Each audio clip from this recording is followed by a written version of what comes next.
Value Impulses, the podcast for potential development by and with Uli Vogel.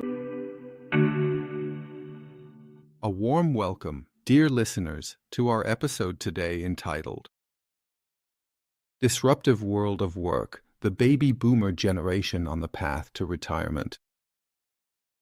Well, it's already quite hectic in the business world, and topics are often thrown together and generational. Conflicts, they have now become a daily companion in many discussions. You can see the demographic change in focus here, and one generation is now right at the center. Which is what today is going to be about. And that naturally goes beyond this group and affects all aspects of life.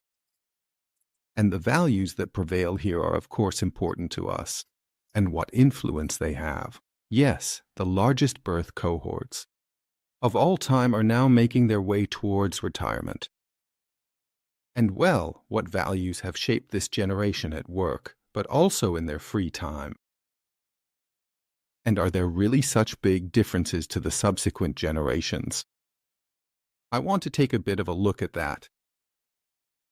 And that is, of course, very subjective at first. Sure, there are a lot of studies about it, and above all there are statistics. We've also put something into the show notes. But first of all, when you think back, and I myself am. Born in 1967, my sister, my older one, was born in 1964, so she's turning 60 this year. So we're talking about birth cohorts from, well, the early to mid-50s until now, the early 70s. And for me it was very, very defining, if I start with myself, that the school class size back then was really enormous. We were always somewhere between 35 and 40 students, with my older sister even over 40 sometimes. If I look at us now, our children, it's wonderful, somewhere between 20 and 25, you would have wished for that. What else was going on around you in the 70s? For me, it was humming and buzzing. There was a lot of activity. Yes, I also mean proactivity. Of course, we had things like oil crises, car-free Sundays, and so on. But also nice things like school was short. I was outside a lot. You were completely free. You got on your bike, off to the park, off to play soccer. And it all worked without cell phones, without precise, I'll say, protection from parents. And what was quite interesting in the 70s, my parents are pharmacists, and they were already complaining about the shortage of skilled workers back then. Yes, they can't get people who want to work here during opening hours anymore. And so on. So, in the 70s, there were also times when it was actually an employee's market. What shaped me, and likely many of my generation, was of course our youth. And back then, unemployment really started to become a major issue. Truly mass unemployment. And people thought back then, oh my God, if this keeps rising, things will become unsustainable. And yes, many from my parents' generation then looked back at history and said, well, Hitler came to power because we had over 6 million unemployed. And we were already at a good, I think back then, 2 to 3 million, which was expected to rise even further. And what kind of values does that shape? Naturally, that a good education is essential, that if you're not at the top, you'll quickly or eventually fall through the cracks. And that's how the performance mindset was shaped, the prevailing narrative, as they say today. It's a buzzword really, but the story, what drove us, was that only strong and intense effort leads to success. Yes, through hard work you can achieve anything you want. It's a bit, how should I say, categorical and a bit doctrinaire, but it certainly had its effect. When the social situation is like that, it creates pressure, you know. In the 90s, there were very few engineering jobs, and hundreds of people would apply for a single position. Some HR managers or line managers, executives, might long for those times again. We won't see that again, especially given the current demographic and labor demographic situation we're in. So, what was the work culture like during the baby boomer generation? Well, if you break it down and then focus it again, traditional values prevailed, as we would say today. But back then, at least I didn't feel that way. But that's probably the lot of every generation, that in those years, they see themselves as progressive. And then they see the values of their parents' generation as traditional or even conservative. And I remember many arguments with my parents because I wanted to do things. As a somewhat rebellious teenager and young adult, they either forbade things or just shook their heads, unable to imagine what moved the younger generation. Moves the younger generation. But, what I mentioned before, the employer's market, meaning you really had to work hard to get a job, also led to a certain loyalty to the company. People worked long hours, usually or often well beyond the normal working hours. And when I think of my father-in-law, he still had that lifelong handshake deal. One company, just one company, and that was it until retirement. Yeah, and at that time, people also had less vacation time. And I think, a very strong work ethic, although one shouldn't project. And I'll say more about this later, that the work ethic has suffered. That would be far too much of a generalization. I do think, however, that we have quite a lot of vacation time. If you compare it with other countries, we have very good conditions here. And, the important values, though, that we have in a job or in the working world when we look at the baby boomers is job security and also achieving financial stability through that. And of course, this dream of owning a home, family, building houses, and so on, home construction, is something that's probably in every generation somewhere. And if we look at how interest rates, how high they were in the 80s and so on, then for many it was only possible through absolutely high performance, or for many, not at all. And as many listeners know, I've been living in Spain for over 10 years now.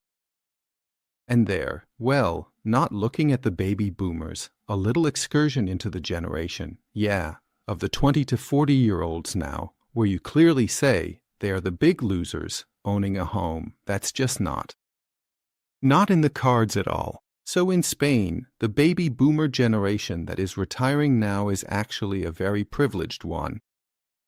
In Germany, in my opinion, it's not like that compared to the younger generations. How did people treat each other? Or what are the defining values of the baby boomer generation? Politeness, formal communication, appropriate behavior, not making any faux pas. But rather, the hierarchy is simply clear, If the person who is the superior says to you as a subordinate, no, you're leaving this company, then you were back in that situation. Darn, it's an employer's market. I have to see, how I can get a new job, And when I was looking for a job at the university after my studies and then my doctorate, I naturally sent out tons of applications and I got exactly one single job interview. And that was it. And then luckily I was able to succeed at that company and I got into a consulting. So today it's something completely different. You can take your pick. Back then, and this is the formative part, there were a few chances for which you had to work very, very hard. What wasn't talked about? For example, about mental stability, so about the things that can happen there mentally as well. That was more of a taboo subject back then. And yet also the question of work ethic, or what motivates you to get into a job that was more how should I say in the background. And so the separation of professional and private life was something that was clear in this formal working world. Of course, there were always good bosses who checked in, but it was a different kind of separation. And the unions had already been established for a long time there. And then today they're often still at the point where they say no what an employee does privately is none of the employer's business at all, but in my opinion, we won't get anywhere that way. You don't live separately somehow if someone is doing poorly privately and their mental health is affected by it. Then, of course, something has to be done. And the statistics show it in the last 10, 15, 20 years that mental illness has increased enormously. That has nothing to do with the generational differences, in my opinion, but rather with how the world of work and communication has changed and how the pressure of expectations has also increased. But at that time it was just a bit different and more strongly separated. And that also shaped the baby boomers. Although I'll say now the employer that I then went to after university was a company that was based in Sweden. And that was very pleasant for me. Suddenly, we were on a first-name basis. The whole thing was really much more relaxed, or I'd say more overlapping in terms of areas of life. And that did a lot to me and also changed a lot. It was a whole new formative experience where I'd say that's perhaps an influence that many baby boomers didn't have the chance to experience and thereby perhaps follow this developmental path. Maybe one more point with regard to differences between West Germany and East Germany, so the Federal Republic of Germany and the GDR.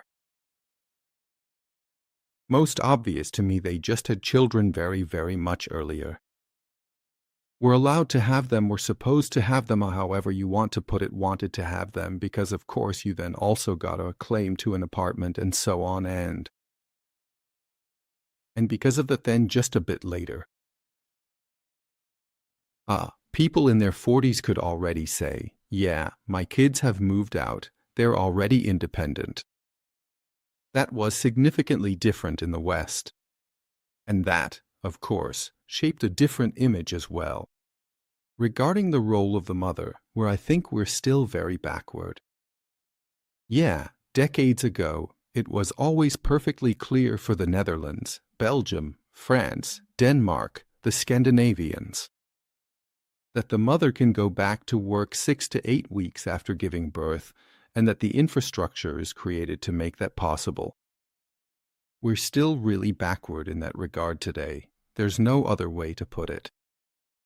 And differences between West and East, maybe one more quick point, that there are also, I wouldn't say cultural differences, I wouldn't call it that, but how Westerners and Easterners perceive each other there.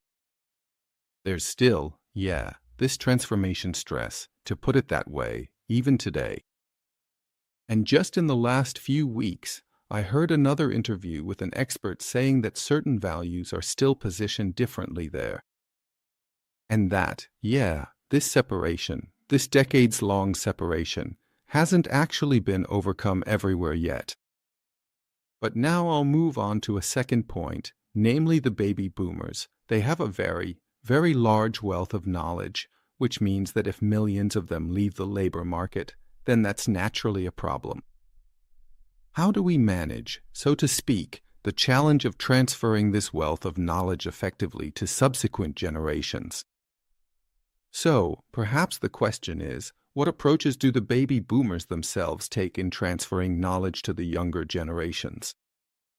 And what values are behind that, but also, with a view to the strategies that corporate leaders are thinking about how we download this knowledge before it disappears into retirement. And that's really not so easy because there are no one-size-fits-all solutions. But I think we have to think about it on all levels. And ultimately, for me, It's very important when we look at values to create a cross-generational corporate culture, where there's not only mutual tolerance between all generations, but also where the idea or value arises that this generational diversity is a huge advantage and can achieve a great deal. I also work a lot with young people in various places who sometimes say, "Man, we can learn a lot from you, but in return, I can say, Man, I can also learn very, very much from you because you also experience a change in perspective." Undergoes a change in perspective and thus also notices how much of an internal view one sometimes already has with their ideas and in attitudes. And that's why this kind of enrichment, for me personally, is something very, very important. But I also believe that if approached systematically, it's something that can move us all forward. And sure, then there are things like mentoring, but that's always been around. But I would say, the concept of tandems is something that I think is important when retirement is really approaching, so that one person is paired more closely with another. So that a continuous, I'll say an incremental transfer of knowledge might also take place. And in my opinion, it's also naturally very important to set up the team compositions in such a way that we actually live this diversity across generations here. And, of course, documentation is also important. And I know this myself in my small company. You're stressed all the time and then you have no opportunity to document anything here. And I see that frequently with my client companies as well. So here it ends up staying in someone's head anyway. And when so-called knowledge monopolies arise, then it becomes even more difficult. But there's a downside to that too. I have some clients who say, "Hey, I have older employees in my company who absolutely refuse to share their knowledge. They want to keep this knowledge monopoly. They want to be irreplaceable, so to speak, or they enjoy the dependencies, or want to maintain them because they might then get, let's say, certain privileges through that." So that also has its downsides, I would say. And a yes for the baby boomers themselves or those who will naturally retire sometime after them.